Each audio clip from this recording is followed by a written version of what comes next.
Good to go. Okay. Hi, everyone. Thanks for joining us. This is the Dress for Health Success Health Series with Dr. Conny. This is the 4th episode we're doing, so we'll be discussing stress reduction today. If you missed the others, we've gone over diet, rest, and exercise so far, and you can find those all on Facebook or on YouTube if you want to catch up.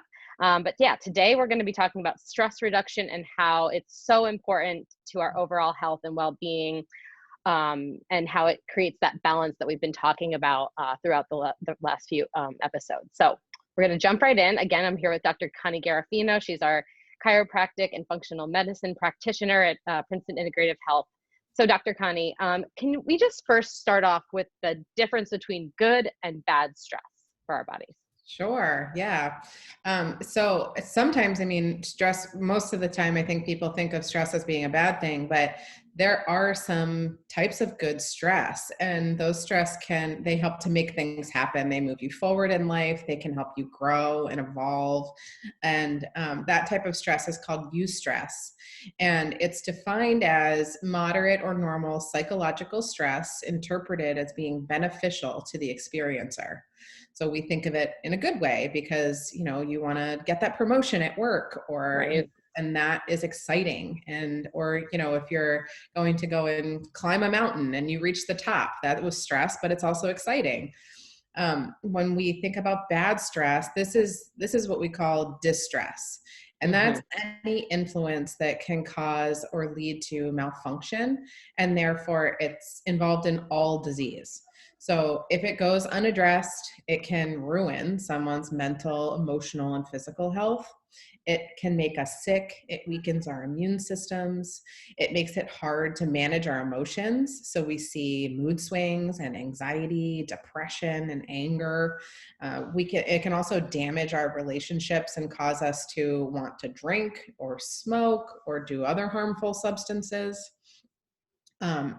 Distress can also accelerate aging, and it impairs our memory, and it keeps us from sleeping, which last couple weeks ago we talked about how important good sleep is.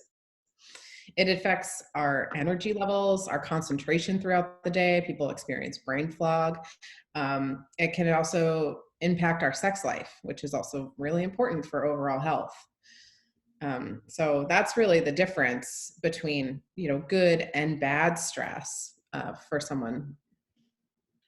Yeah, and right. And so that was great to kind of get the difference between those two, because it's important to understand the distinction.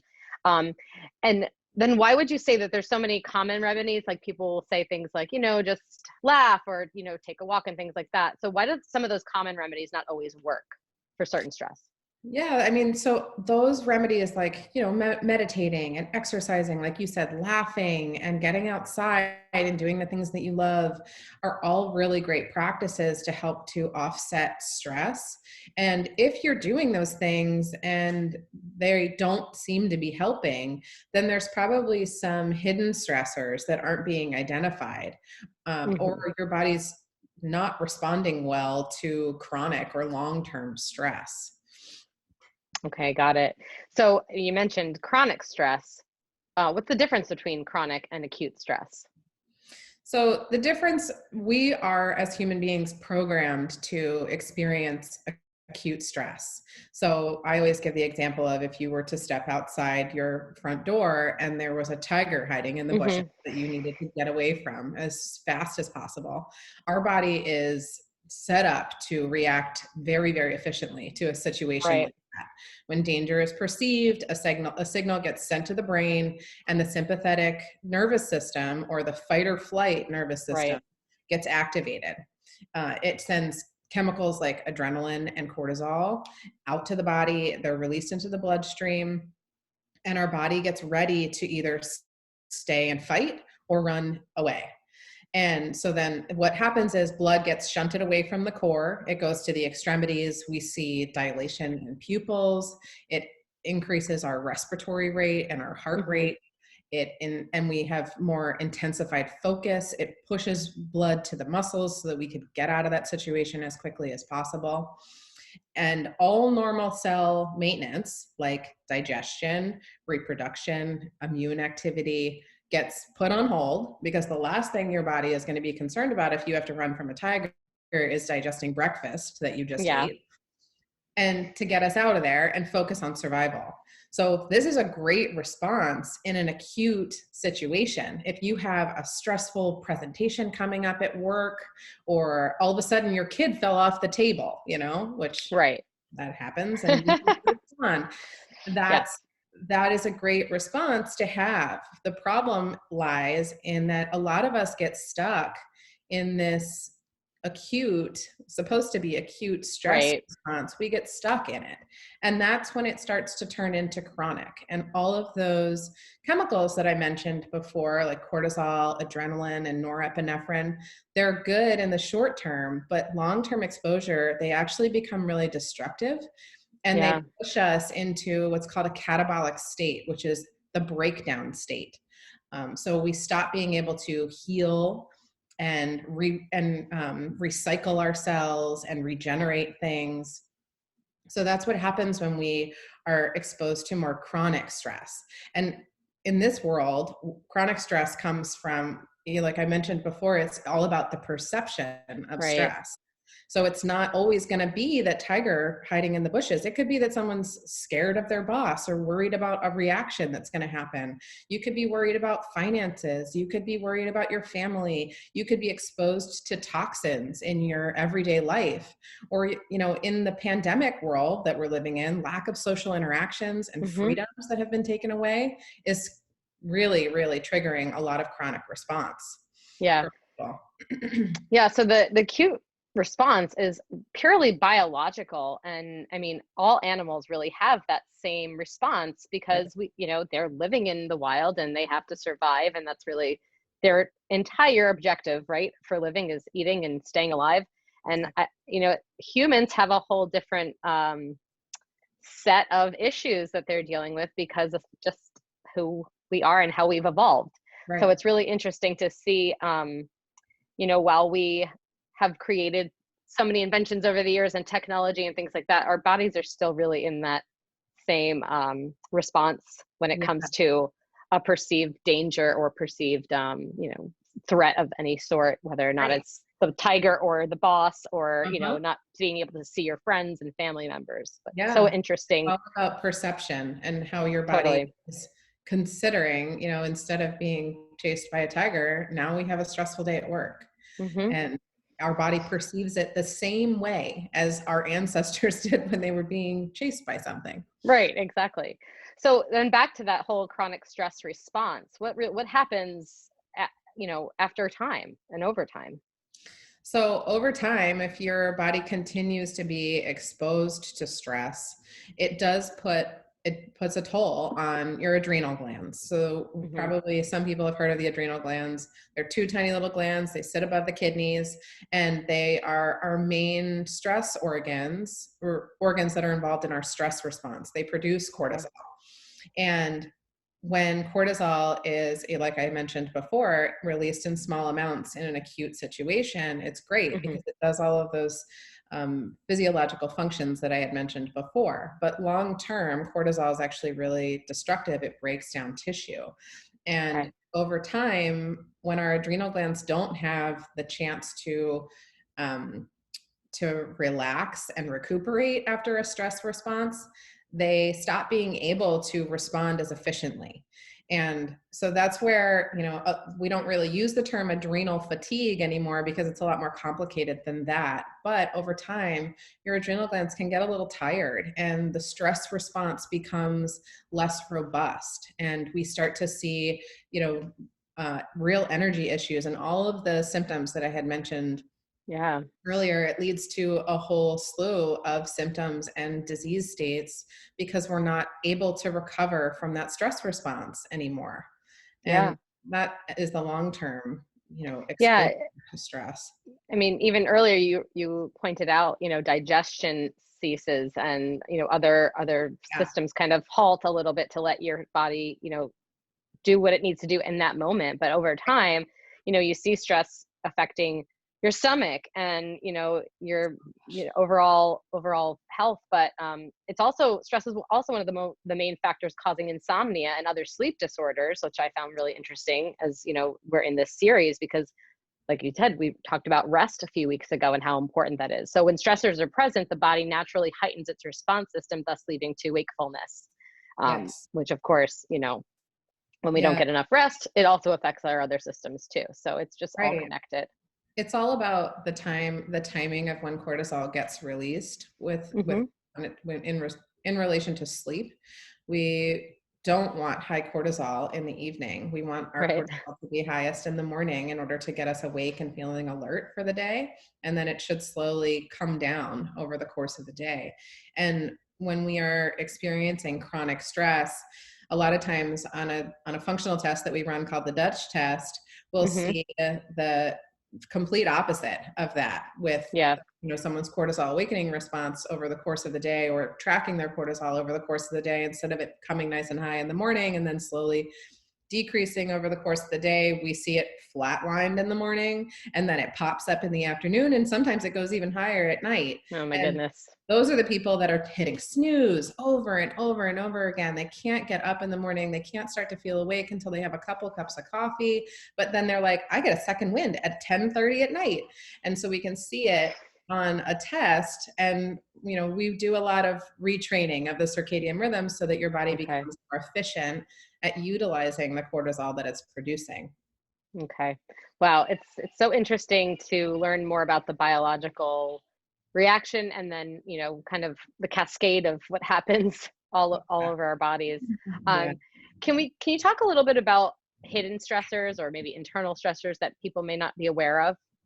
Yeah, so most people think when I say the word stress, most people would like think of either family or work stress, or you're stuck in a traffic jam or something like that. So in chiropractic, especially, we talk a lot about the three different types of stressors being thoughts, um, physical stressors, or toxins, thoughts, traumas, and toxins, Okay. the three T's. So, a hidden stressor is anything that's going to cause stress or dysfunction in Mm-hmm. relation to, and hidden is an acronym here for hormones, immune function, digestion, detoxification, energy production, and the nervous system. So Wow. Okay.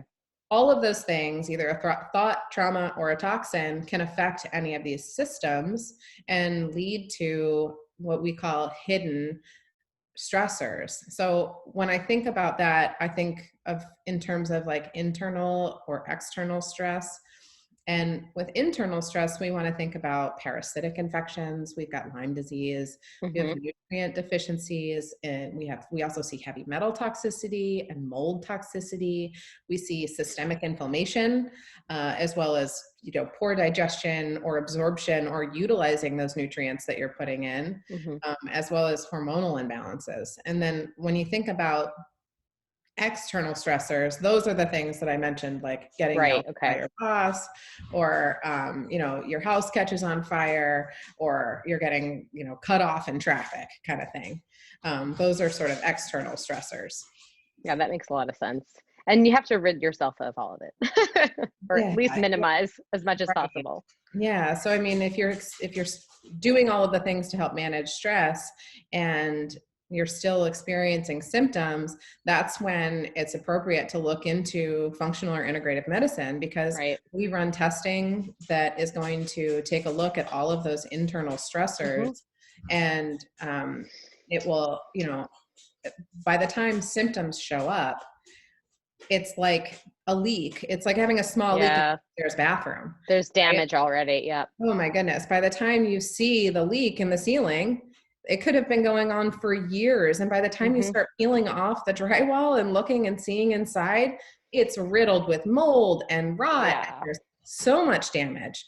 That's a symptom. By the time we start to see it in the ceiling, that's the symptom. So Yes. think about all the damage that's behind the wall before you ever even open it up and didn't even know the leak Right. was there. Right. And instead of having to replace a pipe, you have to replace your entire ceiling or wall. Yeah. Right. Exactly. The Entire. whole So. thing.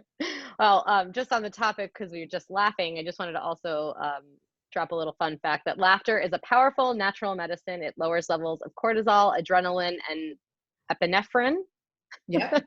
which are stress-induced agents, and it releases feel-good neurotransmitters such as dopamine. So Yeah. Yeah. it is a common remedy, but it's also fun. So laugh as much as you possibly can. Laugh. Yes, absolutely. It's so important. But yeah, let's get into some more tips on how to reduce stress that can actually have maybe longer term impacts. So I think we've talked about this over the course of the last few weeks, but I know certainly when it came to diet, we were talking about being present with Mm-hmm. eating, but living in the present is a really, really good way to start to reduce stress and not focusing on what could have gone better or how something Absolutely. went wrong and what we could have changed and what's going to happen tomorrow. Focus on the now because it's the only thing that you can control. It really You know, is. yeah, and you want to pay attention to your body. I think we learn this so quickly when you become a mother because you Mm-hmm. suddenly have a mother's intuition, and in order to tap into that, you always really do know what's going on with your kids, but Mm-hmm. the same is true for yourself. So you intuitively know what your body needs. You just need to be quiet enough to listen.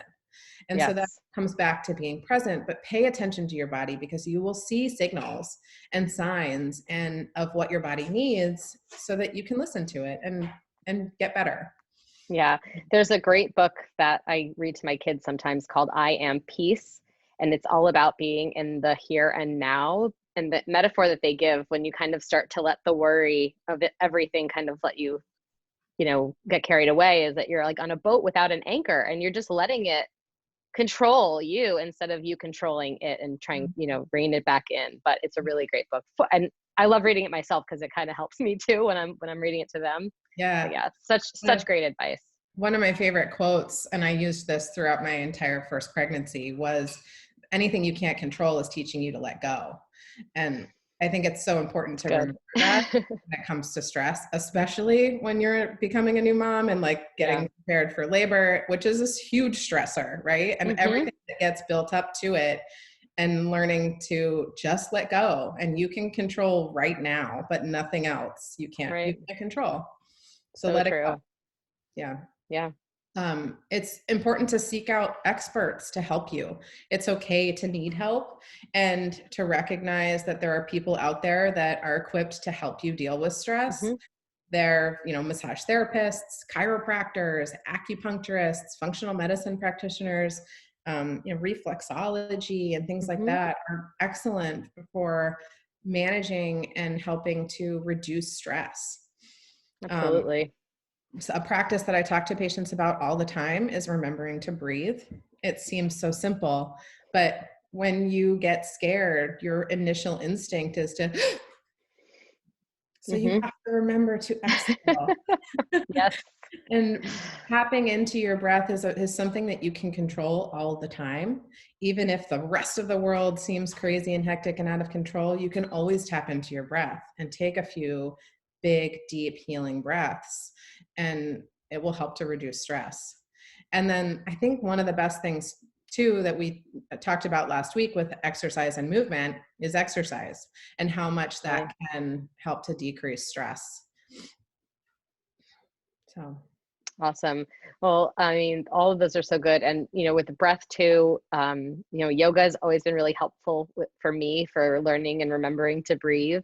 My kids do yoga sometimes in the morning and I watched them today and they were just going so fast. And I'm like, slow down. Your breath is supposed to guide you a little bit, right. but it's funny that they're, at least they're trying. So we Yeah. can kind of see it from both angles. But It's so yeah, cute. I love how these episodes are kind of, kind of weaving back and forth into each other. It's really meant for that to show how all of these pillars of health really do work all together and not one is more important than the other because they all feed and filter into each other. So thank you Right. again for explaining these in such great detail, but also in such simplistic terms that people can understand why, as important as they are, what it really means and how they do weave together. Yeah. We are on Facebook. We have a few listeners. If anyone wants to type in a question in the chat, please feel free. Otherwise, I'm just going to go ahead and let everyone know that we'll be here next week at 12 as of now. We might have to change it depending on schedules, but as of now, it'll be 12, and we'll be wrapping up the series with supplementation. So learning about different supplements, you know, how much is needed, what are the most important ones, why are we lacking them in our diet, and things like that.